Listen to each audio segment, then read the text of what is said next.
Hey, thank you so much, Jason. And thank you everyone for joining. I'm excited to be joined by Tyler Wentz with Myndshft and have a discussion around what their platform does and how it is going to forever change healthcare, in my opinion. So, with that said, Tyler, would you mind just giving us a little insight into what Myndshft does and what your mission in changing healthcare is all about? Yeah, thanks, Melvin. Great to talk to everybody today. So I lead the product organization here at Myndshft, and Myndshft is really solving the headaches of prior authorization and benefits using what we call collective healthcare intelligence. And so collective healthcare intelligence is what happens when you streamline and you automate the communication between providers and payers and aggregate the disparate data that's needed to do business between those two parties into a single and unified platform. And so this really eliminates a lot of the manual tasks and provides insights and instant decisions to the providers at the point of care, which is really increasing productivity as well as on the payer side compliance that ultimately drives additional operating revenue, cutting operating costs, and really most importantly, creating that better experience for patients and members. Now, I understand that to be an extremely manual process today. Just a ton of back and forth, a ton of tribal knowledge that really doesn't escape the what I would consider the RCM division. How does Mindshift tackle such a tribal solution with technology? Yeah, that's a frequent term used around here as well. Tribal knowledge. It's amazing how much information is needed in order to effectively navigate the prior authorization space, and tons of incredibly smart people that have learned this over time through trial and error, navigating all of the different complex rules. And so, the way that Mindshift is tackling this, and the way that really the thing that makes this challenging, I guess, is three main things from our perspective. The first one is all of this data is really disparate, right? So you're looking at information on multiple different payer websites. You're looking at information in Excel spreadsheets that have been saved and built up over time. Like you mentioned, Melvin, this kind of tribal knowledge that lives inside of people's heads. And so one of the things that we're doing is bringing all of that into a single platform that can be queried in real time. You can ask questions of the platform and figure out what is actually needed in order to submit those authorizations and be in compliance with all those medical criteria. And so, because every payer has their own sets of requirements to manage appropriate care, it often is causing additional work to keep up with those requirements and manual effort on the people's part on the provider's part to make sure that they're in compliance. And so that's the second main thing. The third main thing around authorization specifically, though, is the HIPAA 278 standard is woefully underused in the industry, and really with good reason.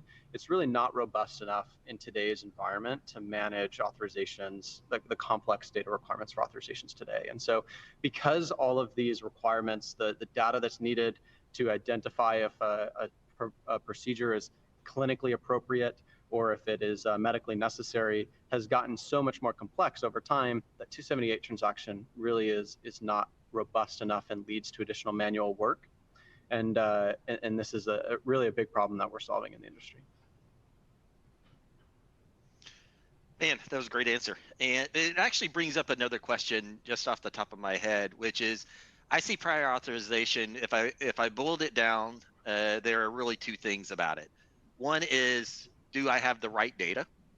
Meaning that I filled out all the forms correctly, for lack of better terms.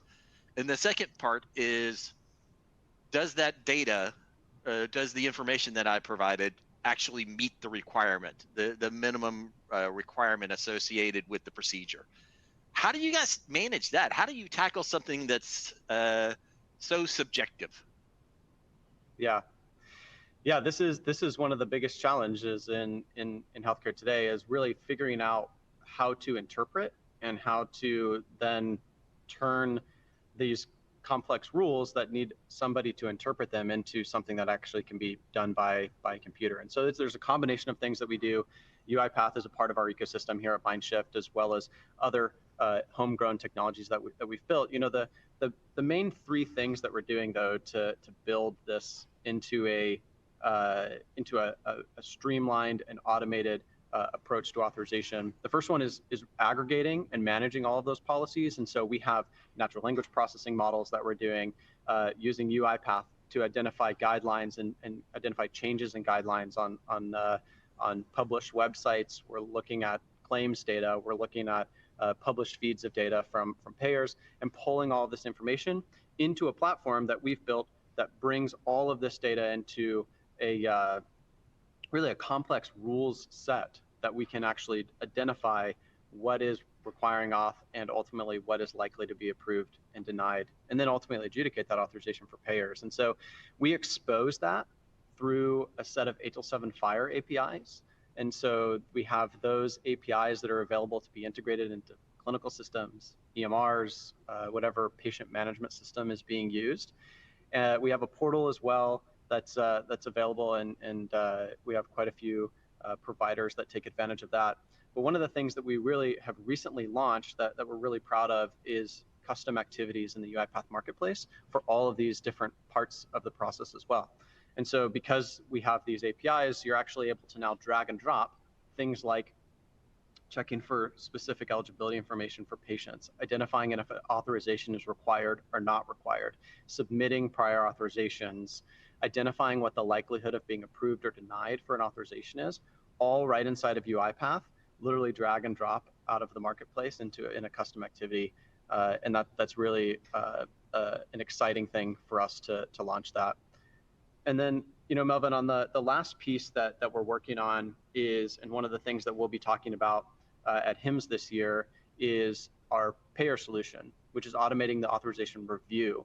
And so when you have all of these rules inside of our system that identify auth is required, it's not required, under what conditions, what data is needed for approval, and what should be approved and not approved, we're able to bring that to the payer and really streamline their process as well, help them bring them into regulatory compliance with some of the upcoming guidelines, but also help them provide a better experience for their providers and their members by instantly telling the provider whether their authorization is approved or not approved.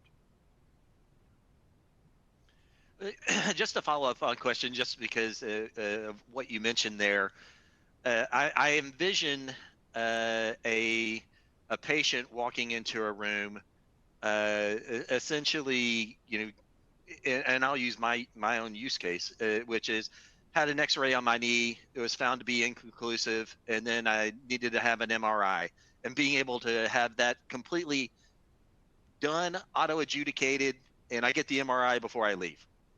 How does Exactly. What you're talking about, like a 2-minute prior authorization process, what impact do you think that will have to care? Yeah, that's a great question, Melvin. And so this is where our mission is to help providers provide the care that they know their patients need without needing to go through additional and lengthy approval processes, but also help payers make sure that their members are receiving the appropriate care that they've built into their utilization management program. And so really the impact boils down to the patient, and giving the patient the ability to not navigate their own healthcare experience as an administrator, but worry about getting better, right? And that's what we all want as people that work here in the healthcare industry, is for patients to worry about getting healthy and not being a patient anymore. And so minimizing all of that additional work, not having patients worry about whether authorizations are going to get approved, to have to come back another day in order to get an MRI in this example is a huge burden that's lifted from the patient that really gives them the ability to focus on getting better. Awesome. Thank you for that. One of the things that I've seen, and I know that we've had a conversation or have conversations around it, is that you do see, for example, the state of Texas last year passed a law where providers on certain procedures get a gold pass to auto adjudicate, and the payers are freaking out about that.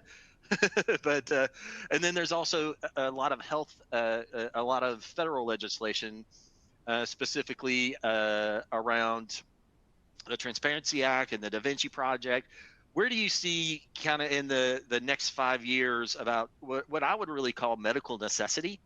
Is that I think in prior authorization, there's really two things: is that what procedure are you doing, and do I want to pay for the outcome? And am I going to get an outcome for that patient?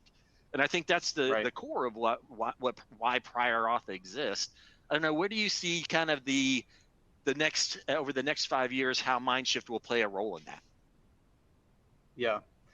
Yeah, you're right, Melvin. So gold carding is becoming a really big thing. Texas just recently passed the legislation that requires payers in the state to gold card specific types of providers, and this is one very effective approach to eliminating a lot of the barriers to care that providers and patients are experiencing.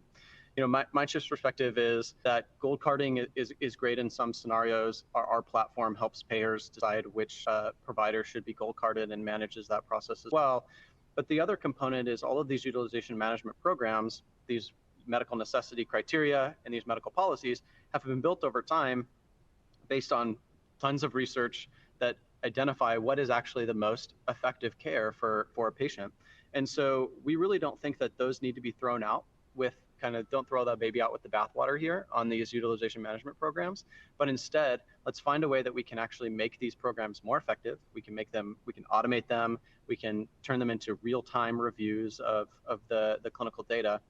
But the piece that leads to ultimately, which is where Myndshft is most passionate, is identifying how we can move the payment from quantity to quality and really move to value-based payments. And so I think that this is really just a foray into the value-based payments world that we're all going to be living in here in the next 5 to probably 10 years.